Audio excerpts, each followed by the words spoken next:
সবুজে ভরা মাঠ যেন গ্রামের প্রাণ। ঋতু বদলালেই সেই মাঠের রং, কাজ আর ফসলের গল্পও বদলে যায়। গরমের দিনে মাঠ জেগে ওঠে ভেন্ডির কোমল টগায়। হালকা হাওয়া লাগলেই গাছ দুলে ওঠে, যেন কৃষকের পরিশ্রমকে স্যালুট জানায়। শীত নামলেই গমের চারা বিছিয়ে দেয় সবুজ নরম চাদর।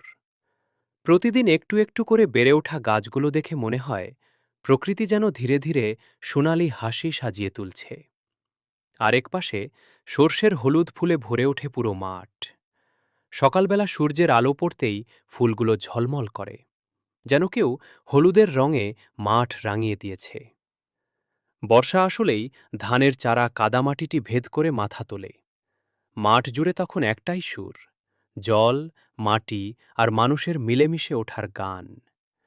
ধানের শীষ যখন সোনালি হয়, তখন বাতাসেই শোনা যায় উৎসবের গন্ধ।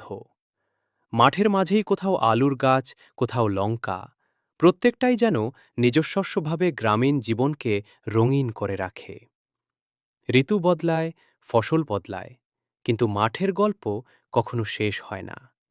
সবুজ, হলুদ, সোনালি, প্রতিটি রঙে লুকিয়ে থাকে গ্রামের মানুষের ঘাম, আশা আর ভালোবাসার ছাপ।